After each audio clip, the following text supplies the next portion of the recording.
નમસ્તે મિત્રો, મારી યુટ્યુબ ચેનલમાં તમારું સ્વાગત છે.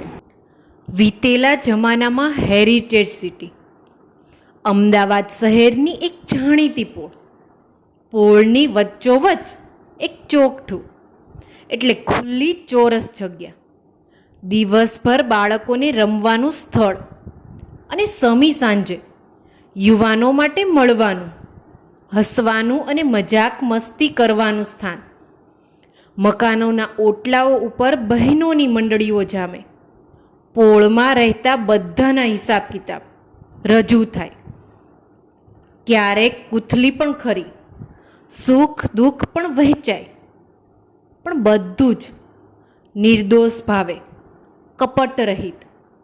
પોળમાં આવેલા મુખીના આવાસના સૌથી મોટા અને મોકાના ઓટલા પર ટીનએજ છોકરાઓની મંડળી જામે.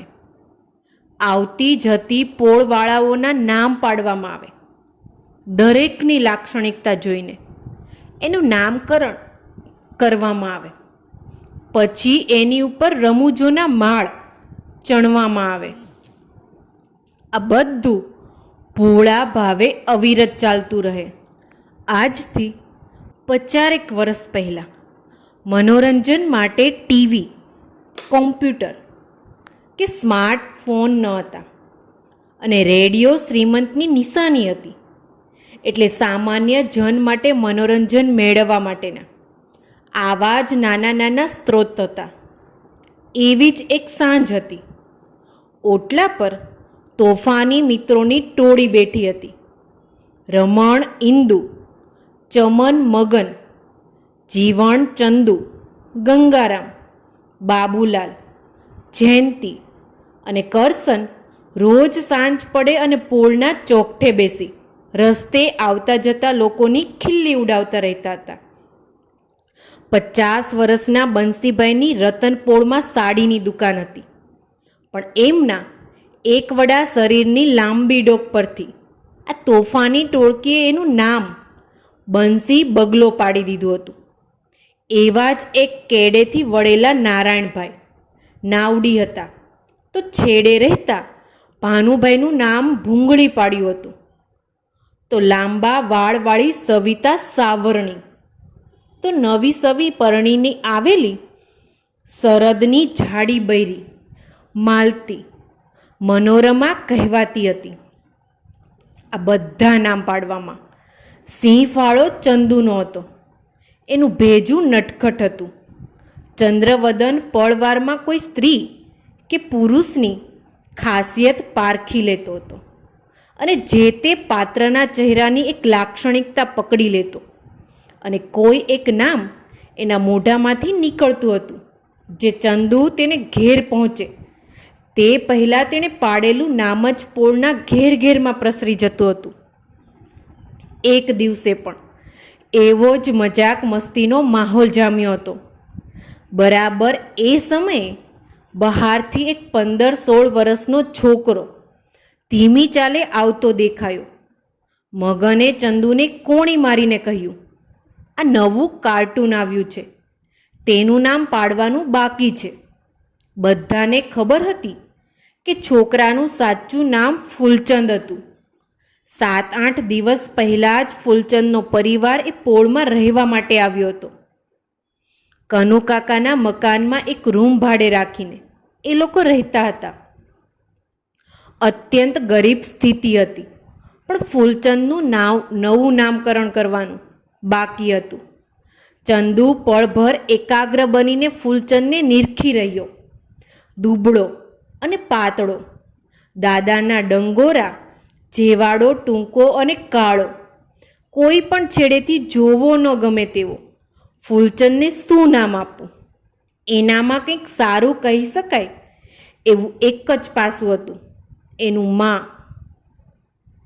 મોં ગોળાકાર હતું, પણ આ ઉપરાંત સોનામાં સુગંધ.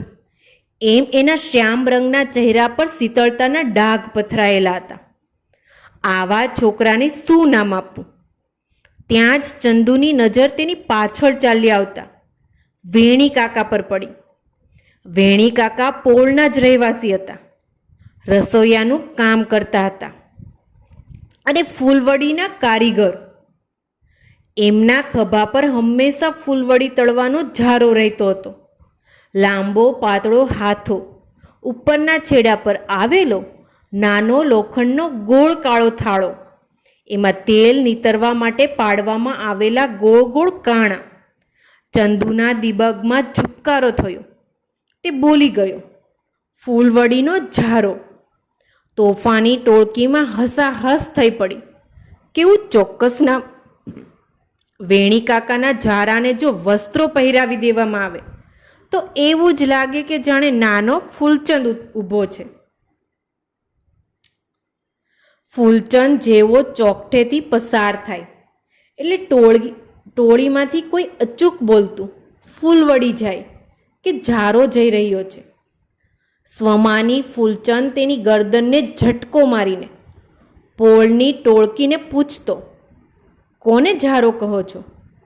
ત્યારે ટોળકી કહેતી, તને કોઈ નથી કહેતું, આ વેણી કાકાના હાથમાં ઝારો છે, એને જોઈને કહ્યું હતું. ફૂલચંદે પાછળ જોયું, પછી તે ચૂપચાપ ઘર તરફ ચાલી ગયો. પાછળ એની પીઠ ઉપર પ્રચંડ હાસ્યનો કોષધ્વનિ પથડાયો. બીજા દિવસથી તો ફૂલચંદ માટે ઘરની બહાર નીકળવું અઘરું થઈ પડતું. જેટલી વાર એ પોળમાંથી પસાર થાય એટલી વાર ક્યાંકથી ને ક્યાંકથી દેખાયા વગરનો અવાજ સંભળાય, ઝારો જાય છે. ફૂલવડીનો માસૂમ ફૂલચંદ અત્યંત સંવેદનશીલ છોકરો હતો. ગરીબ માતાનો દીકરો હતો, પણ ભારે સ્વમાની. એના માટે આ પ્રકારની ભદ્રી મજાક સહન કરવી અશક્ય હતી.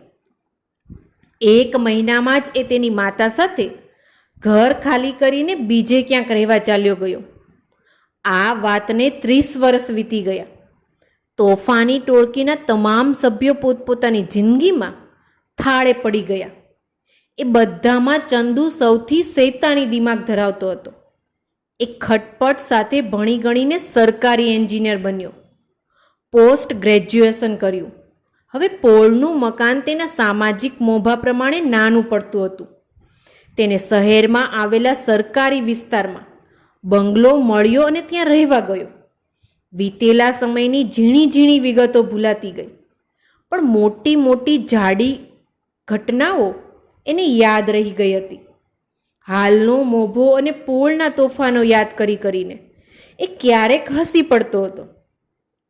એક દિવસ એની છોકરીને મોડી રાત્રિએ પાર્ટીએથી પાછા વળતા અકસ્માત થયો અને ગંભીર રીતે ઘાયલ થઈ.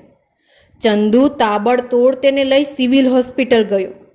ઓપીડીમાં જવાબદાર અધિકારીને મળીને એણે તાત્કાલિક ઈલાજ માટે વિનંતી કરી. અધિકારીએ પોતાની લાચારી જાહેર કરી દીધી. આઈ એમ સોરી, કોઈ ડૉક્ટર નથી અને પોલીસ કેસ નોંધાયા વગર હોસ્પિટલમાં એડમિટ નહીં કરી શકાય. નિયમ એટલે નિયમ.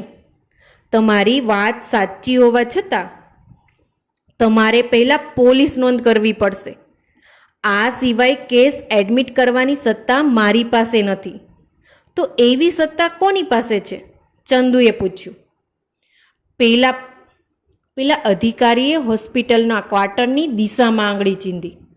ત્યાં અમારા મેડિકલ ઓફિસર રહે છે, એમને મળીને રજૂઆત કરી શકો છો. હું ડીન સાહેબને ફોન કરી રહી છું. તમે સાહેબને મળી રજૂઆત કરો. ચંદુએ ક્વાર્ટરના બારણા પર લગાવેલી નેમ પ્લેટ વાંચી. ડૉક્ટર ફાલ્ગુની પટેલ. એણે ધ્રુજતા હાથે બેલ દબાવ્યો અને ચોકીદારને પોતાનું કાર્ડ આપીને કહ્યું, સાહેબને કહો કે મારે ફક્ત 2 મિનિટ માટે મળવું છે. ચંદુને એક પળ 1 વર્ષ જેવી લાગતી હતી. ત્યાં ચોકીદારે અંદર જવા ઈશારો કર્યો. ચંદુએ અંદર જઈને સાહેબના ટેબલની સામે રાખેલી મુલાકાતીની રજૂઆત કરવા લાગ્યો. મુલાકાતીની ખુરશીમાં બેસી ગયો અને પોતાની છોકરીની તાકીદની સારવારની રજૂઆત કરવા લાગ્યો. વાત કરતાં કરતાં એની આંખો સાહેબની પર્સનાલિટીને નિરખી રહી હતી.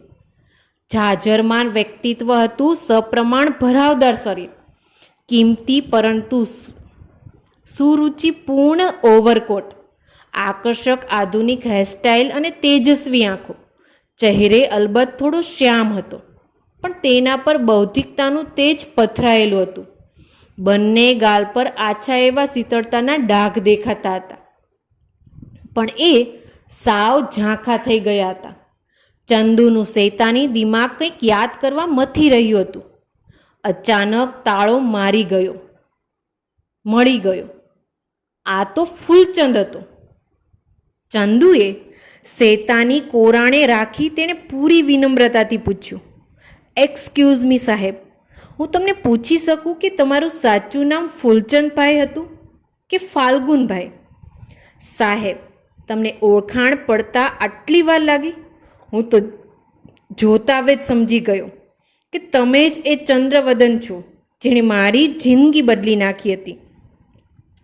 તમે મને ફૂલવડીનો ઝારો કહીને એ વાતનું ભાન કરાવી આપ્યું હતું કે મારા જેવા બાપ વગરના કાળા અને કદરૂપા છોકરા માટે આ જગતમાં સ્વમાનપૂર્વક જીવવાનો ફક્ત એક જ રસ્તો હતો, ભણી ગણીને ઉચ્ચ સ્થાન પર પહોંચવાનો. મેં પૂરા 10 વર્ષ મહેનત કરી અને આજે હું આ સ્થાન પર પહોંચ્યો છું. ચંદ્રવદન ભાઈ, બોલો ભાઈ, હવે હું આવડી રાતે સારવારની મના કરું કે ડૉક્ટરનું નામ તમારો કેસ એડિટ કરવા એલોટ કરું? ચંદ્રવદનજી, તમને શું વધારે ગમશે? ડૉક્ટરનું કથન સાંભળી ચંદ્રવદનને ચિંતામાં સરી જતા જોઈ ડૉક્ટર ફાલ્ગુન ઊભા થયા અને ચંદ્રવદનને ખભે હાથ રાખી બોલ્યા, યાર, તારી છોકરીને મારી છોકરી નહીં. દોસ્તીમાં થોડી મજાક મને પણ કરી લેવા દે. તું મારા ક્વાર્ટરે પહોંચે તે પહેલાં તારી દીકરીને તાકીદની સારવાર માટેની સૂચના મેં નર્સને ફોન ઉપર ઓલરેડી આપી દીધી હતી. ભલે વસંત આવતી હોય, પાનખર જોઈએ. હસતો હોય છે માનવી કેટલુંય રોઈ રોઈને. સાચો પ્રેમ દાખવવા આ ફૂલવડી આજે ભૂલી ગયો ભૂતકાળ તને જોઈને. મિત્રો, તમને મારી આ સ્ટોરી ગમી હોય તો કમેન્ટ બોક્સમાં જરૂરથી બતાવજો. આવી જ સરસ સ્ટોરી સાંભળવા માટે મારી આ ચેનલને લાઇક, શેર અને સબસ્ક્રાઈબ કરો. Thank you so much.